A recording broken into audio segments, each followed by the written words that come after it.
Hello, risers, and welcome to an episode of the Rising with Christian podcast. I am so excited that of all things that you could have been doing, you have decided to rise with me today. And I have a very special guest today, none other than my hubby, Matt Aaron. Welcome. Thank you. We are just truly blessed, and I'm super excited for the episode today because I wanted to just share on our first 500 days of marriage. So, full transparency, I have been wanting to do this episode since October of last year. I think I brought it to Matt October of last year. And I'm like, I want to do a review of our first year of marriage. And life just happened. We got super busy.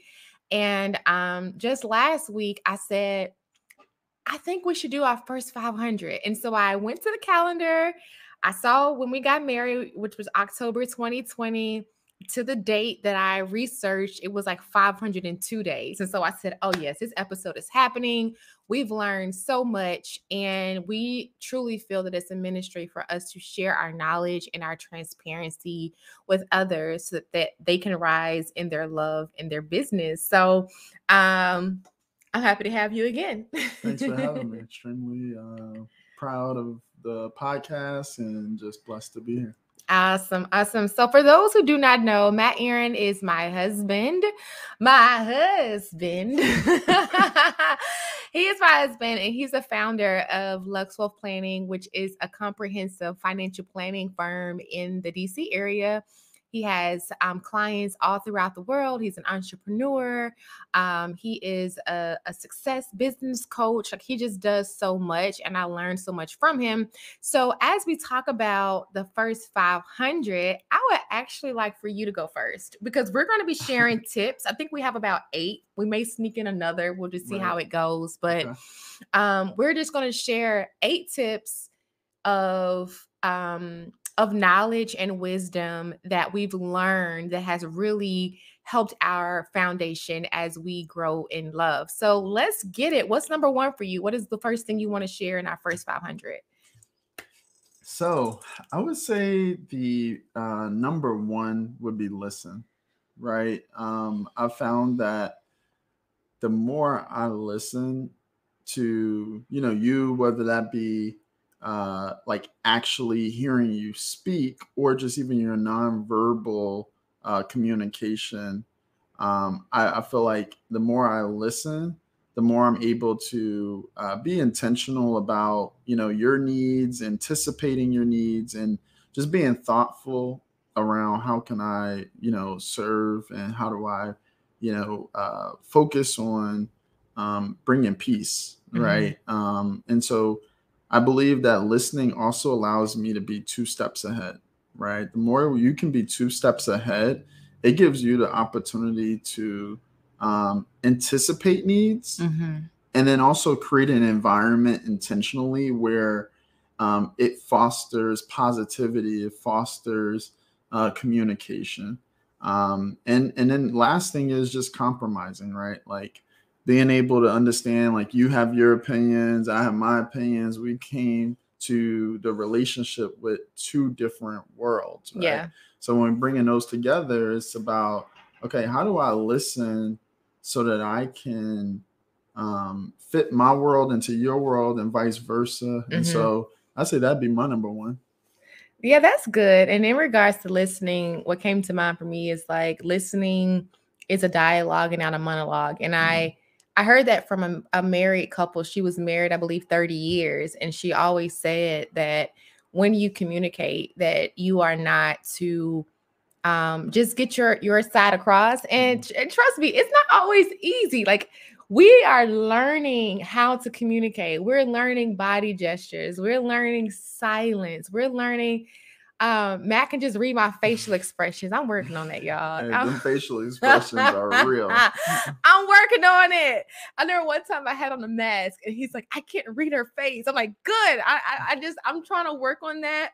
But communication is more than words, and listening is more than words. And so I think that's super cool. In fact, when I got that wisdom on marriage is a dialogue and not a monologue, I had asked this woman, like, how is marriage? How is marriage? How would you describe that? If someone were to come up to you and say, Mm-hmm. how is marriage? What I'd would say you say? marriage is amazing, right?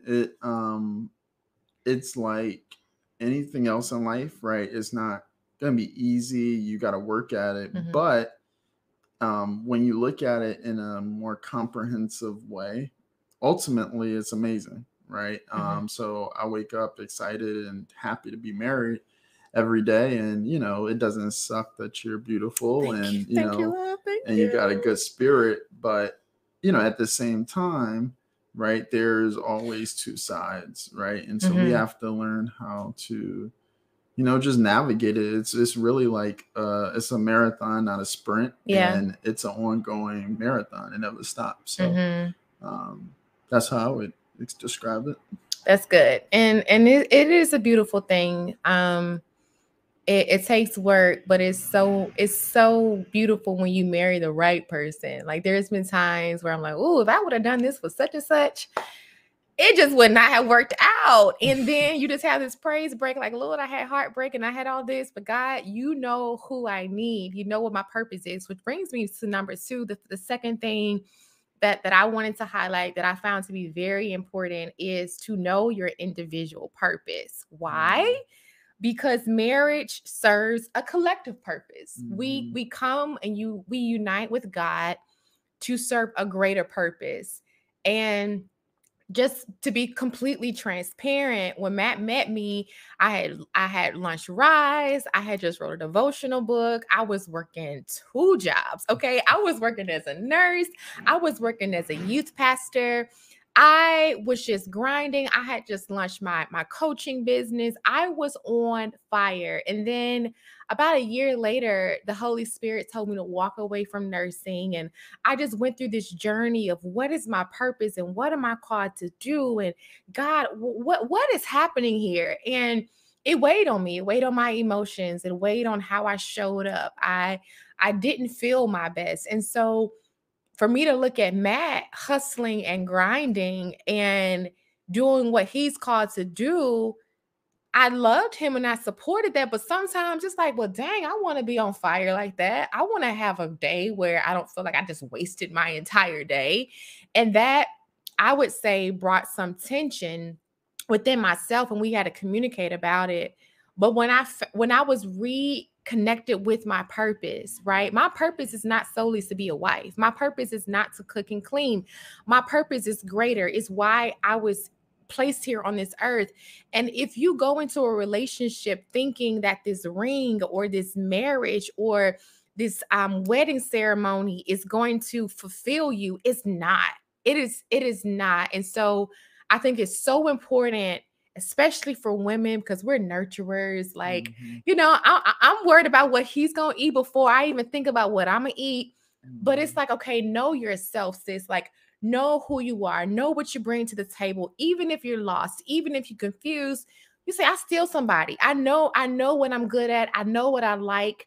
And I'm going to continue to wake up to strive towards that until I get it, until that spark reignites. So you have anything to add to the purpose part?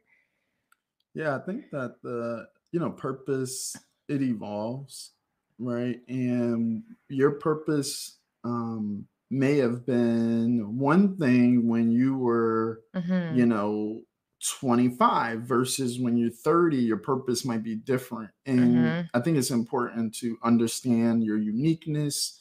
That individuality aspect of things are really key, because then it helps you to not compare. It helps you to really own, your role in the partnership, Mm-hmm. right? And I think that, you know, for me, watching you go through that exploration process and self-development process, being able to just be there to support you through that, it helped me to grow as well, right? Mm-hmm. As a leader, and also made me even think deeper about my purpose, and so it is very dynamic, and it's a process, and you learn a lot through any process.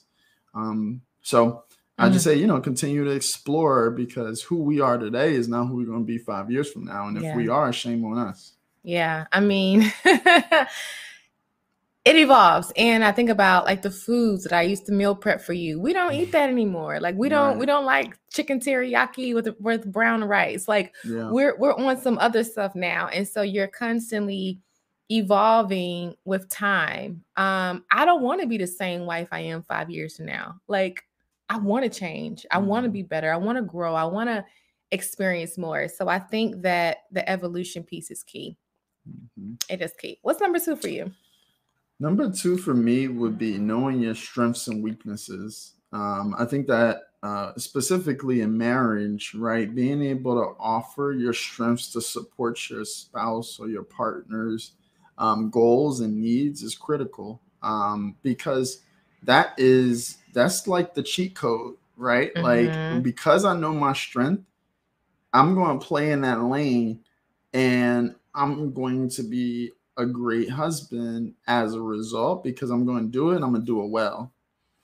But by me also understanding my weaknesses, then I know how to leverage to my partner's strengths. When I think about you, I think about, your ability to your ability to engage with people on a whole different level than I ever could. Your ability to create experiences, right? You always think like from a perspective of the other person and how they would feel as a result of us doing this versus that. And, and we play off of each other in that way, because, while I might think about people, I'm not necessarily caring about how they feel as much, because I'm just like, let's get to the result of what's going to support them and help them. And you're like, oh, well, let's think about this, and this might be another way that it'll sit well. So, I mean, just thinking about our strengths and weaknesses in a way that allows us to ultimately benefit by collaboration, right? Yeah. And that dynamic that happens, that environment that we create, fostering the collaboration, only allows us to go deeper, right? Because we're going in as a unit, right? And we're saying, okay, 1 + 1 doesn't equal 2. 1 + 1 now is equaling 5. So that's what I get from understanding our strengths and weaknesses. When you say 5, what do you mean 5? So that like 1 + 1, some people think like, oh, okay, because now you and I come together, I'm 1, you're 1, now we're 2. No, you're 1, I'm 1, now we come together, we multiply and create 5. So the result that we get, in love and business, and no point intended, we ultimately, it amplifies because we're together. Yeah. Okay. Because there's several parts of who we are called to be within our marriage. And there's different arms. No, not necessarily. I'm thinking from a perspective of 1 + 1, like you're one person, you bring 100% to the table. I'm one person, I bring 100% to the table. So it would assume that now we got 200% that's coming to the table. No, we got 500% because we're better together. Got it. Okay, so we just got it. Okay, so this is real life, y'all. Like, like how some people just like gloss things over and like, oh, okay, yeah. No, we communicate. We ask questions. I don't know what you mean when you said that, or you said that and it hurt my feelings. Like this is real life. So in the real world, they probably will like totally edit that out. But like, I love it because we have to work through things on the spot. But in regards to what you said about strengths and weaknesses, you said that I'm a feeler and I care about people's emotions, which is a strength, but then it also is a weakness if I am such a person that's in my feelings. And then I need to rely on what you may say is a weakness about wanting to get right to the results. And it's a strength sometimes because I can procrastinate, y'all. I'm a super procrastinator. Matt is like, let's get things done. What's the problem? Let's get to the solution. So I would say that it definitely ends up balancing itself out, which is a beautiful thing. Which is a beautiful thing, because Lord knows I like to procrastinate. You're reformed. You're reformed. I'm procrastinator. reformed, right? You're not still a procrastinator Okay, now. at the level that it was. Okay. Now, I love it. Yeah, you're reformed. Okay, put some respect on it. Exactly. That's good.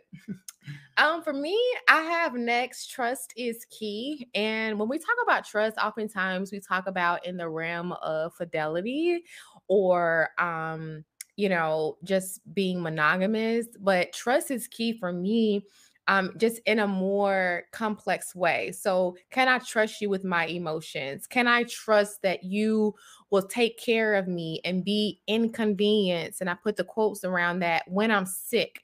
Can I trust that you will still love me when I'm not feeling confident or I'm not feeling beautiful? Can you still trust me? Or can I still trust you? Like, trust is definitely doable. Can I still trust you? Even when I feel like the world is just so much, can you still be my peace? And so I think that we really have to think about trust in a different way. Like, as we're dating, watch how they interact with you. Watch if they're willing to sacrifice. Watch if they're truthful, if they're telling, like, if they're honest, if they're respectful. Like, trust are on so many different levels, and our needs are different. And if we're saying yes to someone at the altar, we're trusting that they can take care and be with all of who we are. Anything you'll add there about trust? Yeah, I think trust also has to do with trusting that you'll tell me the truth, right? From a perspective of things that might hurt me in the moment, but in the long run is for my benefit, right? Because only through trust you feel like you can share things that won't always feel good, but it's still real and it's the reality. Good. So being able to, feel comfortable to tell somebody those hard truths and facts, it takes a lot of sacrifice and vulnerability and risk in some cases, right, of whatever the outcome or consequence is going to be in the short term. But at the end, you all will be better for it. Yeah, like, there's been times where you've told me the truth and it's brought me to tears. Or the same with you. Like, I've said something out of love, or and it may sting sometimes, but at the end of the day, it's like we're literally are coming together and learning each other and evolving through the changes. And so if I cannot trust to speak my truth, or feel like I have to be this person or hold my tongue, then that's just causing an even greater issue in the marriage that will eventually seep out. And someone may be asking, like, you all have only been married for 500 days. Who are you to give advice? And I just believe that when God has called you to something, then it doesn't matter if you've been doing it for a day or if you've been doing it for 20 years. It's a ministry. It's like riding a bike. If someone has learned how to ride a bike, you don't say, oh, you need to ride this bike for 5 years before you can instruct other people how to do the same. And that's how I view marriage, is we have learned how to ride our bike. We have fallen down, we've gotten back up, and we are full throttle in the direction on our bikes. The tires are good, the handlebars are in place, and we want to help other people get on their bikes as well. Right? So I don't think that wisdom has an age, or wisdom has a length of days to be given. So that's a little nugget that I want to drop in there. I mean, also on that point, I think it's about just understanding that in a journey, even the person who's 20 years in the marriage, they still don't know everything, right? And so like Christian said, even though we're only 500 days in, the reality is we still 500 days in more than you might be, right? And so if you at 250, maybe it's something from 250 to 500 we could provide. Or maybe if you've been in 20 years and you listening to this, you might reflect and say, man, that's one of those things we haven't experienced yet, or something we haven't done yet that could take from 20 to 25 better. So I think that that's anything in life. We can always continue to learn and keep progressing. So yeah.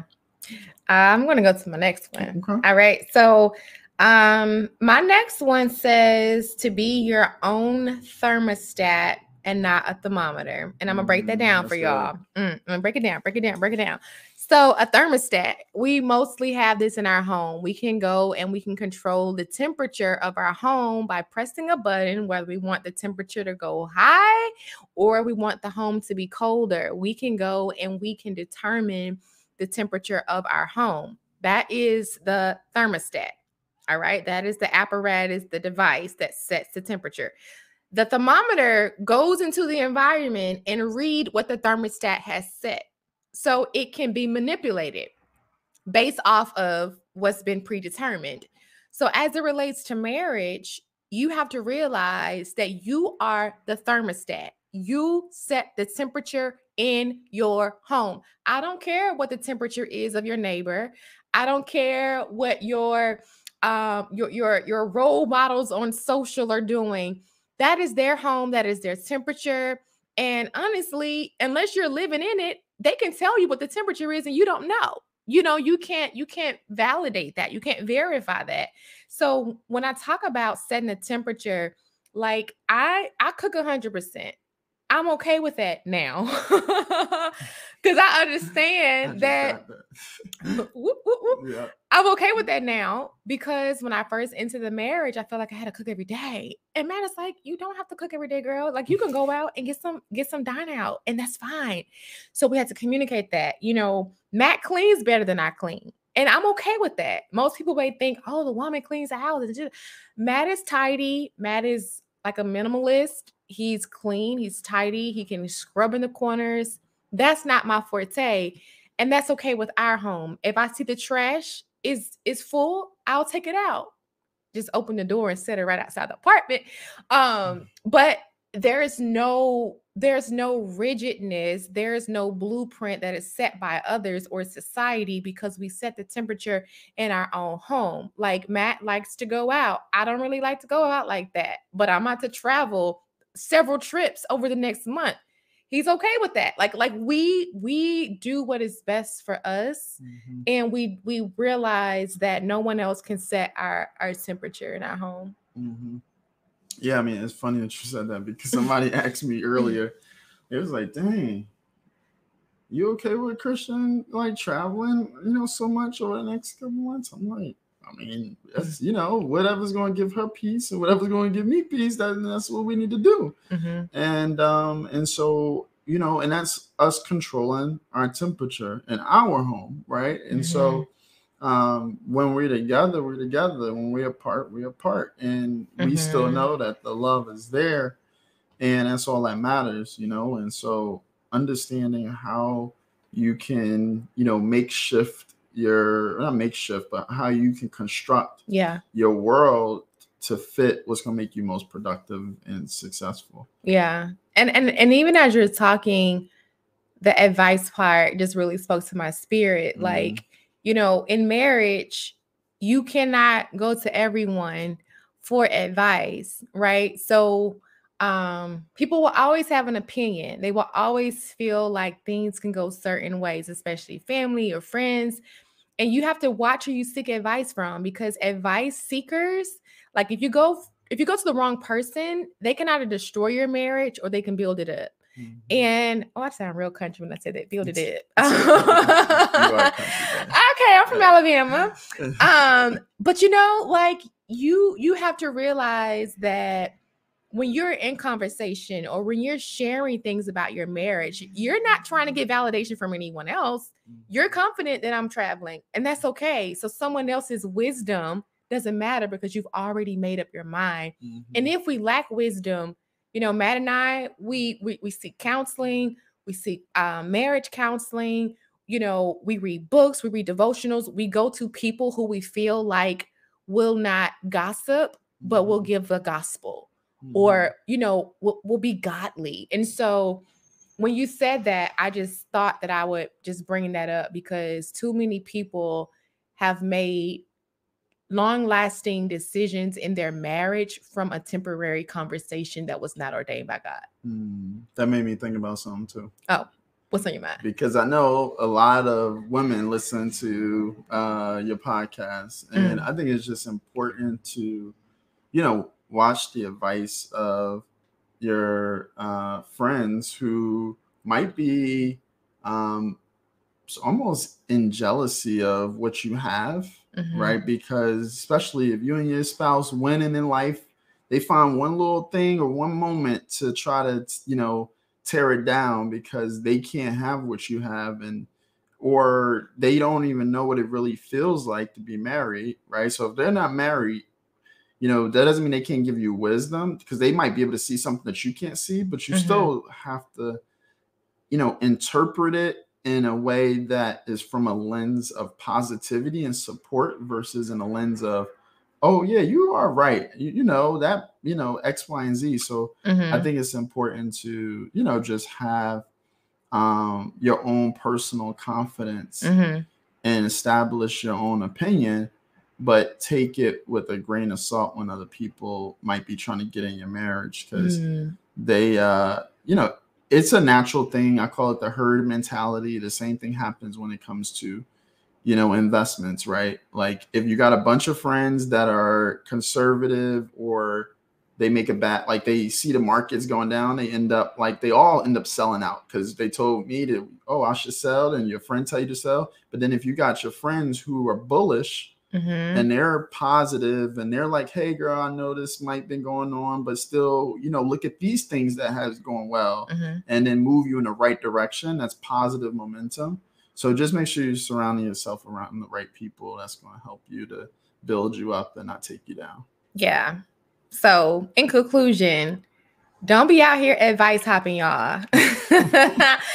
Find that trusted individual or individuals. Could be 2, could be 3, could be a pastor, could be a therapist, could be a friend, but could be a parent, could be a sibling, and just be prayerful. Be prayerful about that. But let's not stay on that too long, because we have so much more to share.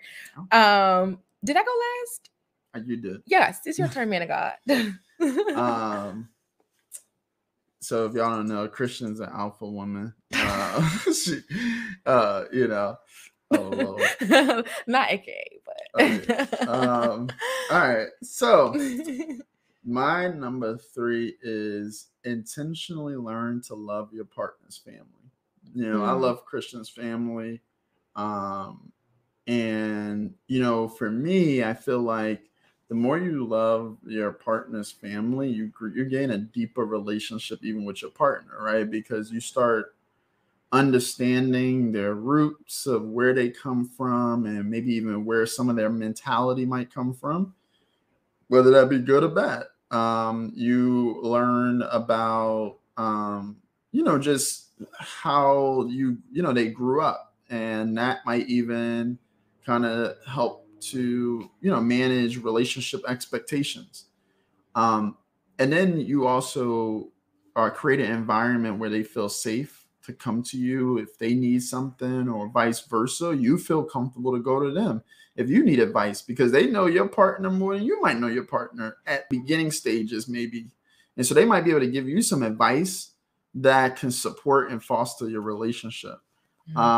I also say, like, your partner's family can, help to support and grow your relationship and marriage, or they can destroy it, right? Because, they love their family. These people been with them their whole life, right? So, I think you'd be naive to think that they're not going to, your partner's not going to listen to what they're communicating and sharing with them, because they know that what they need to be, usually, not always, but they might know what, your partner needs are. And if they don't see that you're giving those needs, then there could be a disconnect. And then you just get that ongoing advocacy, right? Like you just can't have enough people rallying around your marriage. And I think there's nothing more important than your family doing that, because once you become married, their family is your family, whether you like it or not, right? So you either got the opportunity to make it the best or make it the worst. I choose the positive in anything. I'm gonna make it the best. So, but yeah, I love your family too. You better. Yes, and if they're watching, I love you guys. And let me make this clear. Family is blood, but family can also be friends, childhood friendships, because when I think about me journeying to DC at the age of 18 and literally having no one here, and now that I've been here for 13 years, like my friends are my family. They have seen me go literally from a high school girl to a grown woman. Grown. I'm grown. Okay, yeah. I'm grown. And so I want to not just your tribe, your family, your friends, your support system.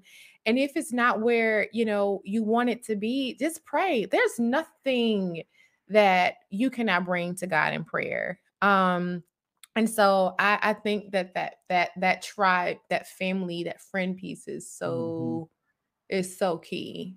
Definitely. Yeah. And Matt has a lot of family locally. Like my family's from Alabama. His family is in Virginia and Maryland and Jersey. But it's new. And honestly, like when I first met them, like, oh my gosh, there's so many people. I've never, all these cousins, what's going on? Them all, to be honest. Yeah, but it's important. Yes, it is important. The next thing, I don't even know what number we're on. I think we're on like number 6. If y'all have been, we're number 6. Okay, thank you, man of God. He's the logic person. This is key, of course, because I'm a minister, but I've also seen how it has transformed our marriage and our mornings. And I would say set intentional devotional time. And we have this book. It is called, I'll leave it in the show notes, but it's like 100 Bible verses every leader should know. I think that's what it's called. And most mornings, Monday through Thursday, Matt and I, we will read the devotional. We set a time. The time is now 7:30. It works for us. And we read devotionals together. And the thing is, and you can like co-sign, but aren't they like always on point? I was about to say that. It is so timely. It's kind of scary, actually, because every time we pick it up, it's like, okay, yep. That's timely, and so yeah. And it's like to be able to pray together, because marriage is spiritual, and we always talk about two becoming one in the midst of God. Well, how do you incorporate God into your marriage? Like, there's so many forces out there that want to separate you and destroy you and to taint the love that God has brought together. You have to put scripture on this thing. You have to develop a spiritual muscle that will allow you to grow stronger as a unit in Christ, and to just really like karate chop all the way to the enemy tries to come in and destroy, because we know that he comes to steal, kill, and what? Destroy. So for us, we look forward to our devotional time. We read it, we pray, we discuss it. And it's like, how long? 15 minutes to 30 minutes max. Yeah. Like on average is about 15 minutes. Sometimes if we have more time, we do 30, and we have to make it work. Like there's been times where Matt is literally chasing me around the house reading the book because we've agreed to this time and I'm rushing, or I have to go, or he has to go, but we are making it happen. And that's what I just love about that. Definitely. I would say that's probably the most consistent thing we do, and and most important, right? So it's just funny that it works out that way, but that's probably the most consistent thing we do. Yeah. Is that devotional, and then probably date night would be number 2. Yeah. So yeah, that is good. So my question is like, what rituals can you all put in place that will aid in your fruitfulness and your foundation. For us, spirituality was important. We talked about it for a while until we found the right like system that worked for us. And so I just say, don't give up. Keep going. Is it a food ritual? Is it a devotional in the morning? Is it prayer time? Is it silence? Is it an intentional car ride? Is it listening to a podcast? Like, what else comes to mind for you that aid in spiritual growth? yeah. Meditating, I would Mm-hmm. say. You mentioned the silence, but I think silence is critical because you start allowing, your mind to wander Mm-hmm. and seek positive development and growth, and through that connection, Mm-hmm. I think it creates this, awareness, and so I know that's something that's also been powerful for me. Yeah, that is good. I know we have a bonus. Did you want to add one more or add anything else? Mm-hmm. Okay. The thing that comes to mind for me is emotions are fleeting. Um, and I didn't realize I was so emotional. So I came into the marriage not liking to express my emotions. Oh my goodness. It was like war. Like I don't want to talk. Why should I have to communicate my feelings? And now I'm at a point where I communicate my feelings, but you have to like have feelings, but like get out of your feelings. I don't know how to explain it, but I know it's specifically as a woman. And I'm not saying that all women are like this, but ladies, we have different hormones going through our bodies. We were made that way. We're nurturers, and that's exactly what God has provided in us from a chemical balance standpoint. But girl, get out your feelings. Like I admire how Matt is able to, take a comment or criticism or critique or a bad conversation with a client or a good conversation or just all of these pressures like hits him daily, but he's so level-headed and he's so forgiving and he's so loving and I'm just like, no. Did you see how this person emailed me? Did you see this text? Did you see? And he's just like, Christian, like, it's fine. It's okay. And I'm now at a place where I'm like, okay, I have to control my emotions. If I feel a way, if I'm angry, if I'm frustrated, I can't just go to Matt just talking in any kind of way. I may have to calm myself down. I may have to gather my thoughts. I may have to write it down. You cannot allow emotions to determine the trajectory of your marriage. Emotions sometimes are just fleeting. It's just for a moment. It's just for a situation. You just need to get it out. Like, and I just feel like I've gotten better with that. Would you say that? Yeah, you've gotten better. You've gotten better. No, you definitely. I've gotten better. No, Listen, I got better, y'all. Okay. No. You definitely got better. I'm a minister. I'm a servant. I love. I just. I know your emotions people. are so strong. Yeah. Like in terms of like, for you, I think most cases it has more to do with how other people are feeling your emotions, and so it weighs on you. Whereas now, well, I'm saying that's what it more is now than anything. Every now and then, we all get off balance, guys. So we just bring it back in every now and then. But but I also think at the same time, you also want to embrace them too, right? And find a way to talk about it, because I don't talk about my emotions a lot, and that can also be a negative thing. Because you kind of you put all this weight on your shoulder, and you feel like you gotta put the monkey on your back every time. And and I would say for women, right, like given Christian will see it, like she's like, oh, he's stressed, or he got anxiety and all these things, and so she'll create a platform for me to then kind of like blah and start putting it all on the table to her. But it's the sense of awareness and the listening and the combination of everything that we talked about. Learning your partner, right? learning the signals. Yeah. And so I think also creating that platform for the emotions to come out is also key. Yeah, I admire that, you you don't hide your emotions. You may not always express them.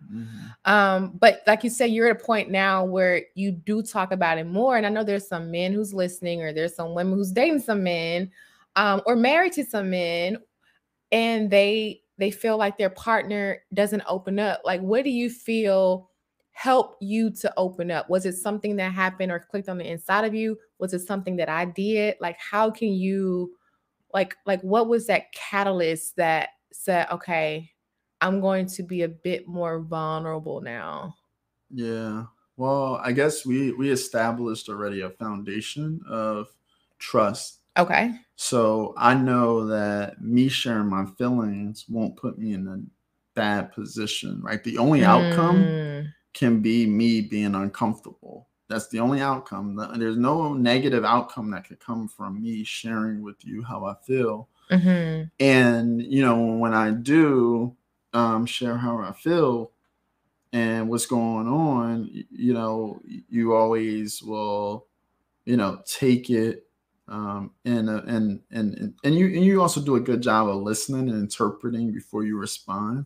mm-hmm. So I think that's also helpful where, I sometimes got to be like, all right, even though I'm listening, like you don't always actually want a response. Yeah, you Because like the I'm solutions. very solution oriented, so I'll come and be like, "All right, Christian, let's go. We got Okay. this is a problem. Let's solve it." Yeah. Versus sometimes you just want me to be like, "Wow, okay, what do you feel is the next best move Yeah. for you? Not this next best move on what I think." So just when you Mm-hmm. listen, ladies, allow your partner to communicate and then self-discover what their solution is. You might have an opinion and a input, Mm-hmm. but ask, would you like my opinion? Would you like my That's good. thoughts on this? And Mm-hmm. I'm still working on that myself. So Yeah, that yeah. reminds me of something my mom always does. Like, when I used to go to her, I'm like, well, I guess what? And I spill it out. And she's like, okay, do you want me to listen or do you want me to speak? So if I say speak, it's like, okay, I'm about to give advice. She wants advice. Like, she wants me to have commentary. Okay, let's do this thing in wisdom. But if it's like, no, I just want you to listen, I'm gonna figure it out. I'm gonna talk to God. I'm fine now. Not that I've gotten it out. And so you do Mm-hmm. have to do the same thing with your spouse. And if you don't have it down pat like day one or date year one, like for us, we're still growing, and because we're constantly evolving, the listening will evolve as well. Mm-hmm. But just knowing what the needs are, and if you get it wrong, you just you acknowledge it and say, all right, we'll do better next time. Mm-hmm. Yeah. um that is awesome. So we do have a bonus. Was there something you're about to say? Mm-mm. Okay. We have a bonus, and this is something that we truly cherish. And we just find that it just adds vitality and youthfulness to the marriage. And so, Matt, what is the bonus? Number 7. The bonus is creating experiences. Experiences. And I think the importance of the creating experiences that they can never be taken away. That's Right? good. Like if you think about it, like we could buy this, we could buy that, we can buy that, but the experiences you really you might need money sometimes to create experiences. You don't have to, right? You can get creative. And that's part of, one of the things I would say is like, how do you get creative with the experiences? I'm not the most creative person. You do a great job. So I try, I've gotten better, but I would say just try to mix it up, right? Like maybe, it's something that, your partner enjoys doing. Christian loves nature and she loves the arts and those sort of things. So it's like, okay, well, what can we do today that fosters that or like aligns with that? Yeah. And I say in the experiences, and I know there's some people who are listening like, okay, well, I have kids, or I have a job that is super rigid, or I have a schedule, and if I deviate from this schedule, things are going to fall apart. And I just want to say that the importance of spontaneity, like it is so important in the experiences to just do something special for your partner, like just off guard. Like today, I came home. Can I share? Sure. Oh, and I brought my boo some shoes. Okay. Yes. Yes. He needed some And I white got them on right shoes. now. Okay. Yeah. Yes. And it's just the spontaneity of things. And making time, like for instance, like midweek, we never really go out. It's like work, eat, sleep, work, eat, sleep. Matt's like, hey, you want to go to this rooftop bar? And I'm like, if you want to. He's like, okay. He's reading my response. Like, okay, we don't have to go. We can go home. He was trying to create an experience, and the Holy Spirit said, you need to go. Be spontaneous. And I texted him, I was like, hey, actually, let's go. And we had an amazing time. Mm-hmm. And I think that sometimes you have to put your schedules to the side. Mm-hmm. You have to put your routines to the side. You may have to call that babysitter. You may have to call that cousin or that friend to come over real quick to watch the kids or to watch the dog, or you may have to request a half day off of work. Like whatever it will take to make sure that you are creating a new experience. And I don't remember all the stuff, but I remember like Valentine's Day, like Man of God showed out, or I remember getting a card or a random rose, or things like that. So I think I think it's important. And I think for me, I'm in a place where I'm trying to create more ownership of those experiences, because Matt is kind of like the quarterback of that. And I'm just like, just tell me to play, and I'm gonna show up. I'm gonna run the play with you. Yeah. And it takes two. And I'm trying to get that creative side back and work on that. So whether you're the person that's always planning or you're the person that's always receiving, flip it around. Let the other person plan, or you plan. And I think that sharing that role is so sacred and so important. Mm-hmm.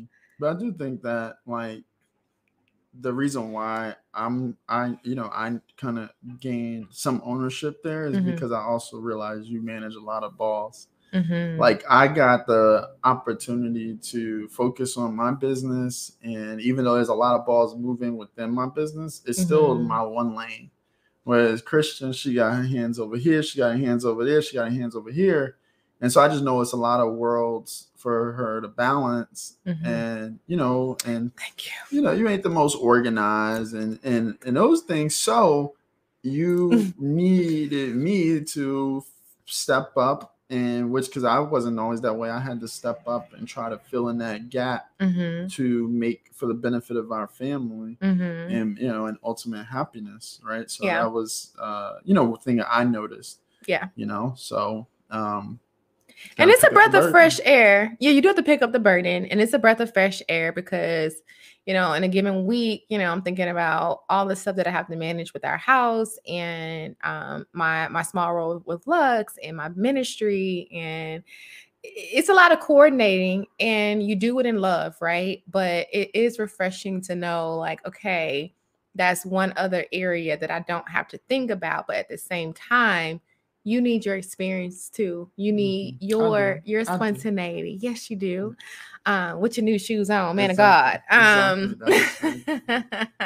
So even if one person owns it, even if like your wife is the person that cooks all the time, like just say, hey babe, I got dinner tonight. Don't worry about it. It's gonna go a long way. Trust and believe.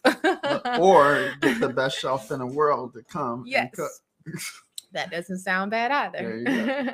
Well, this is good. As we get ready to wrap up our segment of our first 500 days, I like to end every segment with just a motivation of how someone can rise in a particular area. So today we're talking about marriage, and I will also kind of like tie in maybe dating, courting. What is one last thing that you want to share with the listeners as we talk about growing our union? How can they rise? I would say, awareness, just being present and self-awareness, because ultimately the more you work on yourself, the more you can serve others, right? And sometimes we feel like we gotta, like, we're giving, but because we're giving, we're actually taking away from ourselves and our energy. And so the more you can give to yourself and get that energy, you can actually give more. So that's the advice I would give. Motivation I would give is, focus on developing yourself. That's good. I think for me, I would say, like, I have a motto that I kind of created. I think it was when we were dating, but it's to out love, out serve, and out forgive. When you have a posture of, I am going to love you the very best I can today. I am going to forgive you even if you don't forgive me. I am going to serve in love no matter what you do, because when the Holy Spirit shows up, he's not saying, okay, what did Matt do? Okay, so then this caused you to do this point. No. He's saying, Christian, I don't want to talk about Matt. I gave wisdom to you. I gave grace to you. I gave love to you. I gave scripture and Bible, and I gave tools to you. How did you serve this gift well? Like, how did you show up your very best? How did you share my light even in the midst of days that may have seemed darkness? That's your responsibility, not your spouse. And so out love, out serve, and out forgive. That's it. Wow. That is all.